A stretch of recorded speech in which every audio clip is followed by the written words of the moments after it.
إلهي لا تعذبني فإني مقر بالذي قد كان مني، وما لي حيلة إلا رجائي وعفوك إن عفوت وحسن ظني، فكم من زلة لي في البرايا وأنت علي ذو فضل ومن. فالله عز وجل هو الرحمن الرحيم القريب المجيب، ارفع يديك للسماء وادعوه بما تريد. قال رسولنا ومعلمنا وحبيبنا وشفيعنا محمد صلى الله عليه وسلم: ينزل ربنا تبارك وتعالى إلى السماء الدنيا كل ليلة حين يبقى الثلث الأخير من الليل، فيقول: من يدعوني فأستجب له، من يسألني فأعطيه، من يستغفرني فأغفر له، حتى ينفجر الفجر. لقد جعل الله لنا يوم عرفة، وهو اليوم الذي يعتق الله عز وجل فيه الرقاب من النار. ففي هذا اليوم العظيم ينزل الله تبارك وتعالى خصيصا إلى الدنيا ليغفر الذنوب ويعتق الرقاب ويرحم العباد وينشر رحمته على الأرض. فعن جابر بن عبد الله رضي الله عنهما قال: قال رسول الله صلى الله عليه وسلم: ما من يوم أفضل عند الله من يوم عرفة.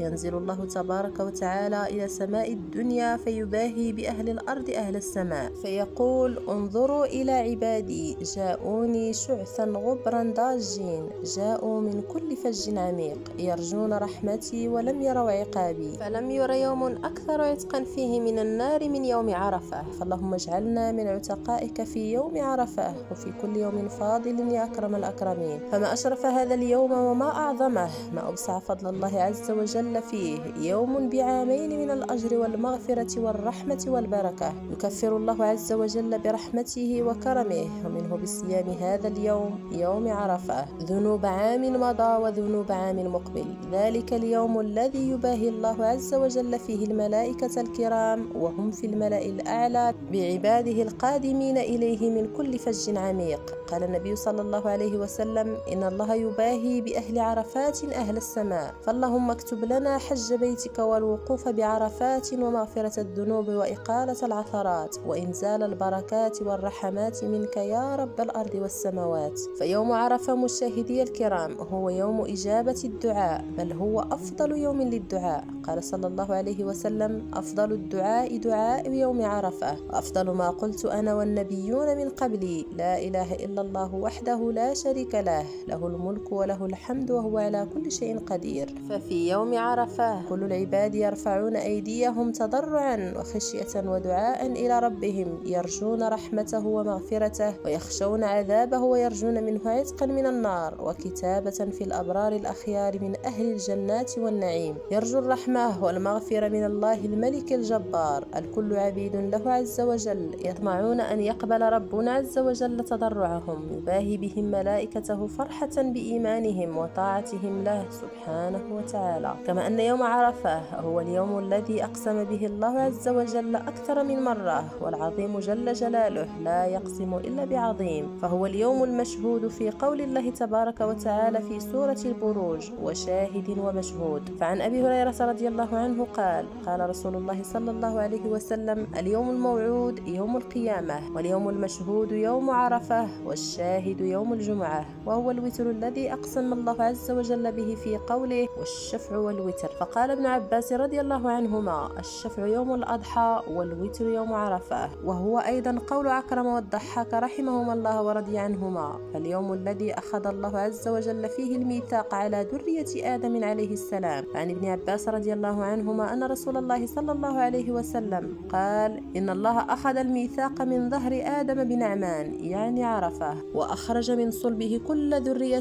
تراها، نثرهم بين يديه كالذر أي كالتراب، ثم كلمهم قبلا قال: ألست بربكم؟ قالوا: بلى، شهدنا أن تقولوا يوم القيامة إن كنا عن هذا غافلين، أو تقولون إنما أشرك آباؤنا من قبل وكنا ذرية من بعدهم أفتهلكنا بما فعل المبطلون. فما أعظمه من يوم وما أعظمه من ميثاق. في يوم عرفة يستقبل الله عز وجل حجاجه وزوار بيته الحرام عند الكعبة المشرفة. ففي يوم 9 من ذي الحجة وقوف الحجاج بعرفة، وهو ركن من أركان الحج والتي لا يصح الحج من دونها، فمن لم يقف بعرفة فلا حج له. قال صلى الله عليه وسلم: الحج عرفة. وفيه ينظر ملائكة السماء للحجاج فيقول لهم ربنا جل في علاه: انظروا إلى عبادي هؤلاء، انظروا إلى طاعتهم وتحملهم التعب والمشاق في سبيلي، جاءوني شعثا غبرا، والشعث وهو متفرق شعر الرأس من عدم غسل الرأس كما هو عادة المحرمين، والغبر وهو الذي التصق الغبار بأعضائه، يرجون رحمتي ويخافون عذابي وروني، فكيف لو رأوني؟ فلو كان عليك مثل رمل عالج أو مثل قطر السماء ذنوبا غسلها الله عز وجل عنك. وكأنها والله أعلم تذكير للملائكة الكرام بقول: أتجعل فيها من يفسد فيها، وإظهارا لقول الحق تبارك وتعالى: إني أعلم ما لا تعلمون. فعن أنس بن مالك رضي الله عنه قال: كنت مع رسول الله صلى الله عليه وسلم في مسجد الخيف قاعدا، فأتاه رجل من الأنصار ورجل من ثقيف، فذكر حديث فيه طول، فقال: فأما وقوفك عشية عرفة فإن الله يهبط إلى سماء الدنيا فيباهي بكم الملائكة فيقول: هؤلاء عبادي جاءوني شعثا سعفا يرجون مغفرتي، فلو كانت ذنوبكم كعدد الرمل وكعدد القطر وكزبد البحر لغفرتها، أفيضوا عبادي مغفورا لكم ولمن شفعتم له. فاللهم اجعلنا من حجاج بيتك ولا تحرمنا زيارة نبيك محمد صلى الله عليه وسلم. وعندما وقف عليه السلام بعرفات وكادت الشمس أن تؤوب، قال صلى الله عليه وسلم لبلال: أنصت لي الناس. فقام بلال فقال: أنصتوا لرسول الله صلى الله عليه وسلم. فأنصت الناس، فقال عليه السلام: معاشر الناس، أتاني جبريل آنفا فأقرأني من ربي السلام، فقال: إن الله غفر لأهل عرفات وأهل المشعر وضمن منهم التبعات. فقال عمر بن الخطاب رضي الله عنه: يا رسول الله، أهذا لنا خاص؟ فقال رسول الله صلى الله عليه وسلم: هذا لكم ولمن تبعكم إلى يوم القيامة. قال عمر رضي الله عنه: كثر خير الله وطاب. فاللهم اجعلنا من حجاج بيتك المغفور لهم ومن زوار نبيك الحبيب المصطفى عليه أفضل الصلاة وأزكى السلام، واجعلنا يا ربنا من عتقائك في هذا اليوم المبارك العظيم، وارحمنا برحمتك يا أرحم الراحمين. فاللهم وفقنا لما تحب وترضى، واجعل لنا الخير في كل خطوة. تقبل الله منا ومنكم صالح الأعمال. كل عام وأنتم بخير وصحة وسلامة يا رب. دمتم في أمان الله وحفظه، والسلام عليكم ورحمة الله وبركاته.